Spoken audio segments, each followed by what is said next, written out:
யூடியூபர்ஸை வந்து வெளியில் விடாதீங்க, பக்கத்திலேயே வந்து சேர்க்காதீங்க அப்படிங்கிற சொல்கிறதுலாம் மனித உரிமை மீறலாக தெரியுது. இது எப்படி அவங்க சொல்லலாம்? அது வந்து வளாகத்துக்குள்ளே வரலைன்னு சொல்லலாம், நான் வெளியே கூட வச்சு எடுத்துக்கிடுவேன். நீ பக்கத்திலே வரக்கூடாதுன்னா அவர் பட்டா போட்டுக்காரா? மாறன் இருக்காரு, அவர் நெகட்டிவாக தான் பண்ணிக்கிட்டே இருக்காரு.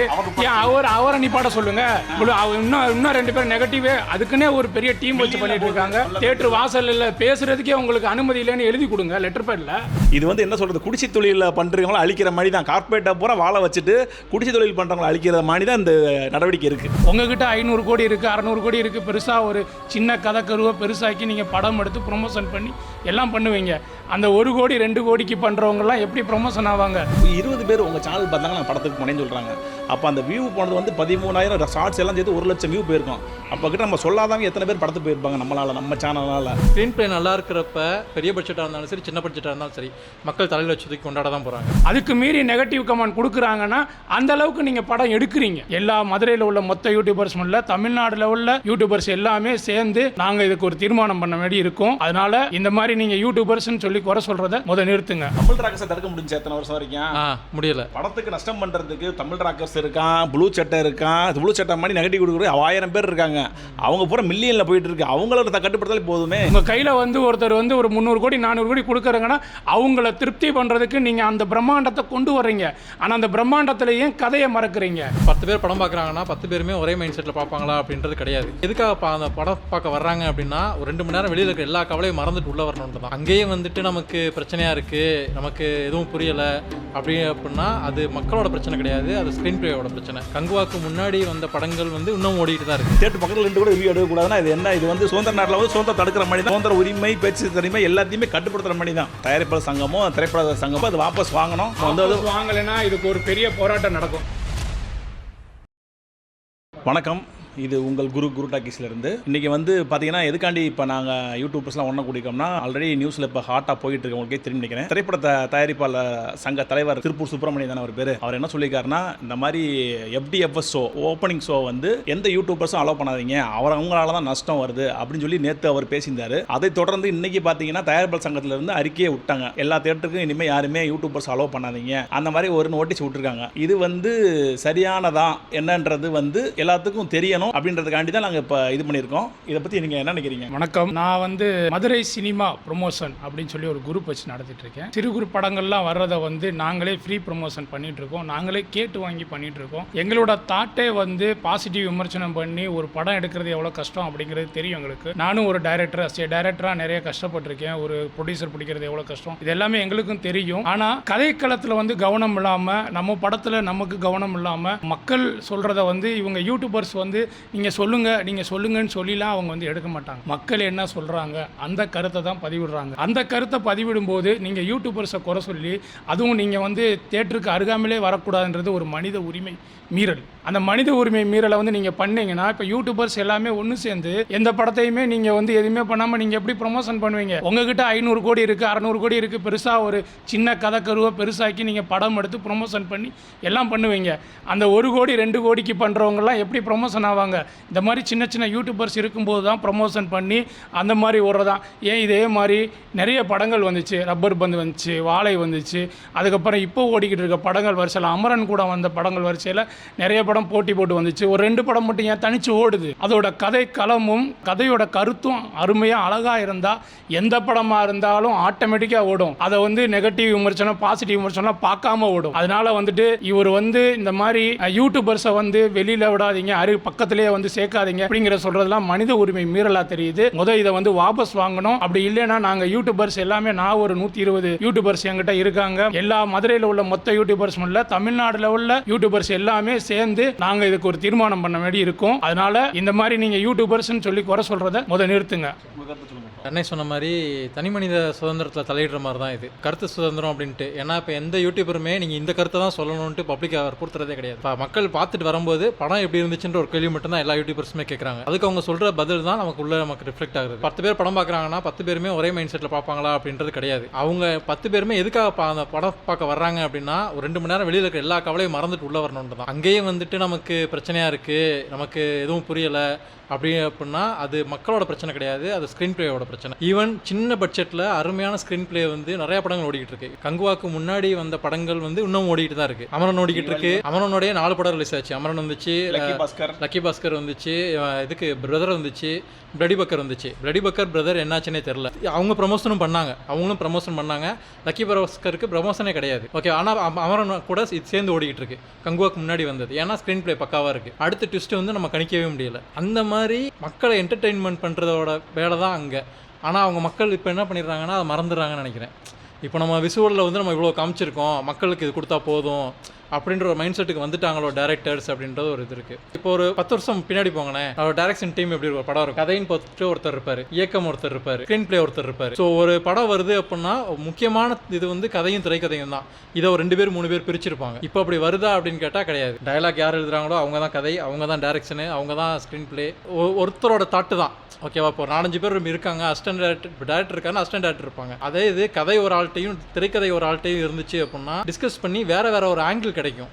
அது இப்போ கிடைக்குதா அப்படின்றது தெரியல. அந்த ஒரு வறட்சி இருக்கிறனாலதோட எதிரொலி தான் இப்போ வந்து படங்களுக்கு உள்ளே வரக்கூடாது, FDFSக்குள்ளே வரக்கூடாது அப்படின்றது. ஸ்க்ரீன் பிளே நல்லா இருக்கிறப்ப எல்லா படமும் பெரிய பட்ஜெட்டாக இருந்தாலும் சரி, சின்ன பட்ஜெட்டாக இருந்தாலும் சரி, மக்கள் தலையில் வச்சு தூக்கி கொண்டாட தான் போகிறாங்க. மஞ்சுமல் பாய்ஸ் அது தமிழ்லேயே வந்துச்சு படம். அதுதானே அந்த படத்துக்கு வந்து மஞ்சுமல் பாய்ஸ்லாம் வந்து இப்போ சென்னையில் ரிலீஸ் ஆகி ஓடிக்கிட்டு இருக்கு ஒரு வாரமாக.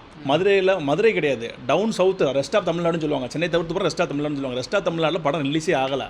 ஆனால் கோபுரத்துலையும் ஐநாக்ஸ்லையும் மட்டும் போட்டிருக்காங்க. நம்ம என்ன பண்ணுறோம், இந்த படம் சென்னையிலேருந்து பாசிட்டிவ் ரிவ்யூ வருது, நம்ம எடுப்போம்னு சொல்லிட்டு இங்கே ஃப்ரைடே ரிலீஸ் ஆகுது. அடுத்த 2வது வாரம் நாங்கள் வியாழக்கிழமையே எடுத்து கோபுரத்தில் எடுத்தோம், 8ல் எடுத்து என்கிட்டயே, அதாவது என்கிட்ட அக்சசபிளாக இருக்கவங்க ஒரு 1000 பேர் இருக்காங்க. 1000 பேர்னால் அதில் யூடியூப் பார்க்குறவங்க கம்மியாக தானே அவங்க இருப்பாங்க. 20 பேர் உங்கள் சேனல் பார்த்தாங்க நாங்கள் படத்துக்கு போனேன்னு சொல்கிறாங்க. அப்போ அந்த வியூ போனது வந்து 13,000 ஷார்ட்ஸ் எல்லாம் சேர்த்து 1 லட்சம் வியூ போயிருக்கோம். அப்போ கிட்ட நம்ம சொல்லாதவங்க எத்தனை பேர் படத்துக்கு போயிருப்பாங்க நம்மளால், நம்ம சேனலால். நம்ம இது பெருமைக்கு சொல்ல வரல, நம்ம இதனால் வந்து 5 பைசா ஆதாயம் கிடையாது. யூடியூப் வச்சு நடத்துகிறவனுக்கு தான் தெரியும் இதில் வந்து எவ்வளோ வருமானம் வருது. நம்ம இந்த எக்யூப்மெண்ட் வாங்குறதுக்கே பைசா வராது, அதுக்கே பல வருடங்கள் ஆகும். அந்த இன்சூரன்ஸ் போடுற மாதிரி தான். இன்சூரன்ஸ் வந்து போட்டால் கடைசியில் 10 வருஷம் கழிச்சு அமௌண்ட் வரும்னு சொல்லுவாங்கள்ல, அந்த மாதிரி தான் நாங்கள் வந்து இப்போ வந்து முன்னேற்றத்துக்கு தான் உழைச்சிட்டு இருக்கோம். இதில் வந்து பெருசாக ரெவன்யூவும் கிடையாது, ஒன்றும் கிடையாது.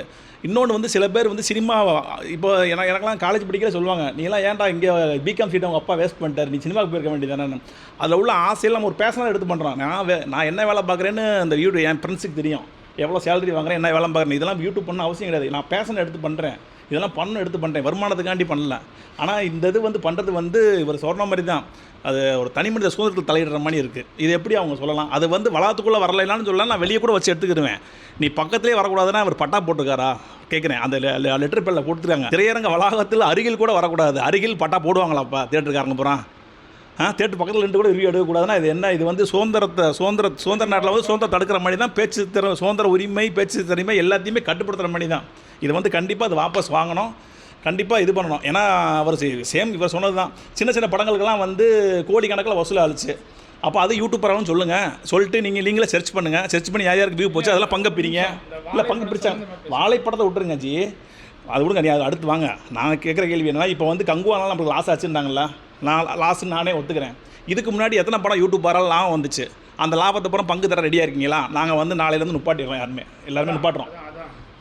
அதாவது இவர் சொல்கிறது கரெக்ட் தான். அதாவது இப்போ வாழை படத்துக்கு நாங்கள் வெறும் 15 பேர் மட்டும்தான் கோபுரத்தில் இருந்தோம். ஒரே ஒரு தேட்டர் சின்ன ஸ்க்ரீனில் தான் போட்டிருந்தாங்க. அப்போ நான் அந்த படத்தை பார்த்துட்டு வெளியில் கண்ணீர் மல்லுக நான் பேட்டி கொடுத்தேன். பேட்டி கொடுத்து அதுக்கு அடுத்து பார்த்தீங்கன்னா ஒரு 2 ஷோவில் பார்த்தீங்கன்னா தேட்டர்ஸ் ஃபுல்லாகவே அடுத்தடுத்த தேட்டர்ஸ் கொட்டுக்காளியும் வாழையும் வந்து போட்டி வந்ததில் கொட்டுக்காளி இறங்கி வாழை வந்து அதிகரிக்குதுன்னு சொன்னால் அதுவும் அந்த யூடியூபர்ஸோட ரிவ்யூஸ் தான், வந்து பார்க்குறவங்களோட ரிவ்யூஸ் தான். அப்போது இவங்க வந்து சின்ன படங்கள் வந்து இவ்வளோ பெரிய லெவலில் ஓடுதுன்னு சொன்னால் அந்த டயத்தில் வந்து எங்கள் யூடியூபர்ஸ்க்கு வந்து நீங்கள் ஏதாவது கிஃப்ட் கொடுக்குறீங்களா? இல்லை இந்த நீங்கள் உங்களால் தான் வந்துச்சுன்னு ஏதாவது பண்ணி கொடுக்குறீங்களா? ஏதோ அவங்க இப்போ நாங்கள் வந்து இந்தாங்க உள்ளேருந்து வர்றவங்கள சொல்லி இந்த மாதிரி நீங்கள் இந்த இதுக்கு இப்படி பண்ணுங்கள், இந்த இதுக்கு இப்படி பண்ணுங்கன்னு சொல்லி மற்ற சினிமா முறையிலையோ அல்லது இந்த நாடக முறையிலையோ நாங்கள் பண்ண கிடையாது. உள்ளேருந்து வர்றவங்க அவங்களோட மைண்டில் என்ன இருக்குது, படம் பார்த்ததில் என்ன மைண்ட் இருக்குது, அதைத்தான் போடுறோம். அதுலேயும் நாங்கள் ஃபஸ்ட் ஷோ வந்து பாசிட்டிவாக போட்டுட்டு தான் கடைசியில் நாங்கள் நெகட்டிவ் போடுவோம். நெகட்டிவ் நிறையா இருந்தாலும் நாங்கள் கம்மி பண்ணி, நாங்கள் சினிமா துறையில் இருக்கனால இந்த சினிமா இதில் நம்ம பேசி வச்சு இந்த மாதிரி வந்து நெகட்டிவ் கமெண்ட் அதிகமாக போட வேண்டாம், ஏன்னா ஒவ்வொருத்தவங்கள கஷ்டம் நமக்கு தெரியும் அப்படின்னு சொல்லி போட்டோம். அதுக்கு மீறி நெகட்டிவ் கமெண்ட் கொடுக்குறாங்கன்னா அந்த அளவுக்கு நீங்கள் படம் எடுக்கிறீங்க. உங்கள் கையில் வந்து ஒருத்தர் வந்து ஒரு 300 கோடி 400 கோடி கொடுக்குறாங்கன்னா அவங்கள திருப்தி பண்ணுறதுக்கு நீங்கள் அந்த பிரம்மாண்டத்தை கொண்டு வர்றீங்க. ஆனால் அந்த பிரம்மாண்டத்தில் ஏன் கதையை மறக்கிறீங்க? அதில் என்ன நடக்குது? ரஷ்யாவிலேருந்து ஒரு பையன் கோவாவுக்கு வரான், எப்படி வர்றான்? ஏதாவது ஒன்று இருக்கா?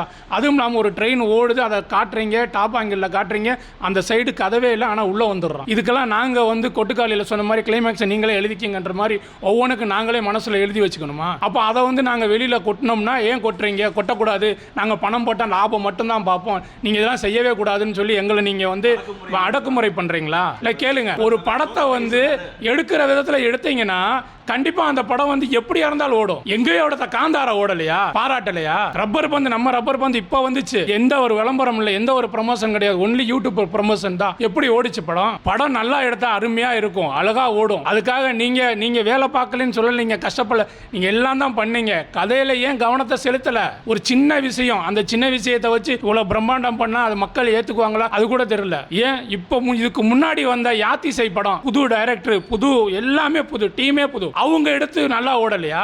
அதுக்கு ப்ரமோஷன் ஆகலையா? நாமினேஷன் வரைக்கும் வந்துச்சு. இதே மாதிரி ஸ்டோரி தான் நீங்கள் இங்கேருந்து எடுத்து கொண்டு போகிறீங்க.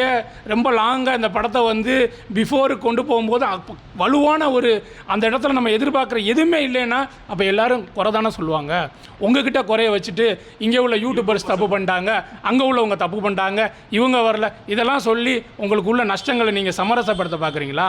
இல்லை, இதில் வந்து இப்போ நாங்கள் வந்து இப்போ சென்னையில் இது வந்து எதிர்ப்பு தெரிவிச்சாங்களா என்னன்னு தெரியல. நாங்கள் மதுரையிலேருந்து இப்போ ஸ்டார்ட் பண்ணியிருக்கோம். இந்த வீடியோ வந்து மற்ற வீடியோ இது வரைக்கும் நம்ம சேனலில் நிறைய பேர் சப்போர்ட் பண்ணியிருக்கீங்க.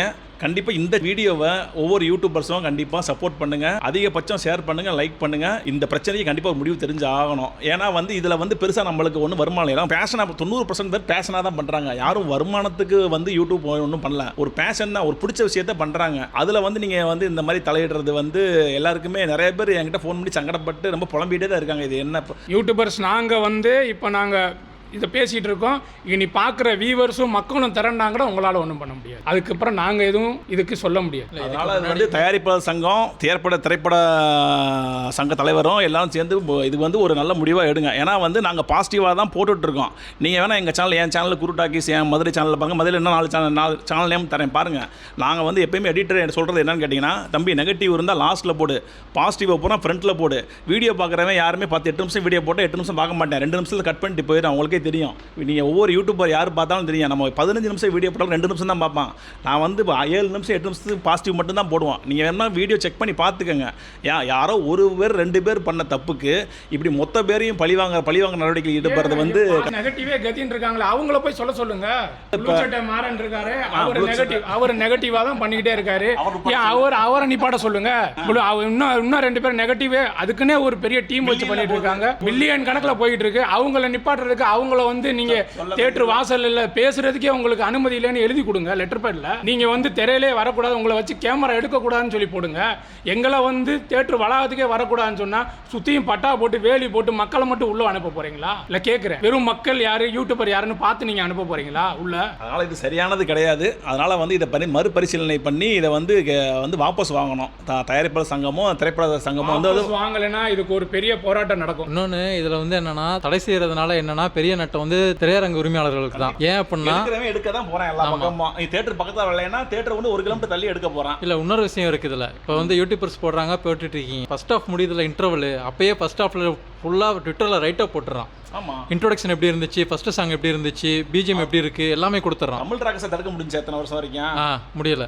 ப்ளூ சட்டை எவ்வளவோ பேர் இருக்காங்க இந்த படத்துக்கு நஷ்டம் பண்ணுறதுக்கு. தமிழ் ராக்கர்ஸ் இருக்கான், ப்ளூ சட்டை இருக்கான், ப்ளூ சட்டை மாதிரி நெகட்டிவ் கொடுக்குற 1000 பேர் இருக்காங்க.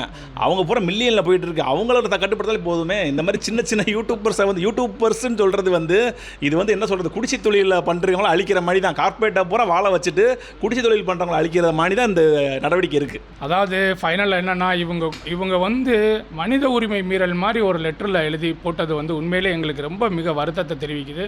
நாங்கள் தாழ்மையோடு கேட்டுக்கிறோம், எங்களை வச்சு நிறைய படங்கள் ஓடி இருக்கு. நீங்கள் வேணால் எங்கள் இதுக்கு முன்னாடி உள்ள இதெல்லாம் பாருங்கள். சின்ன சின்ன படங்களுக்கு ப்ரொமோஷனுங்கிற எங்களை மாதிரி யூடியூபர்ஸ் தான். அவங்க எவ்வளோ கஷ்டப்பட்டு ப்ரொமோஷன் பண்ண முடியாமல் நிற்கிற படங்கள் எல்லாம் வந்து அந்த படத்தை திரையில் இட்டு அதுக்காக நாங்கள் ப்ரொமோஷன் பண்ணி நிறையா பண்ணிகிட்ருக்கோம். எங்களை வந்து நீங்கள் சீண்டி விடாதீங்க, அவ்வளோதான் நான் சொல்லுவேன். மதுரை சினிமா ப்ரொமோஷன், மதுரையிலேருந்து மதுரை மைந்தன். சினிமா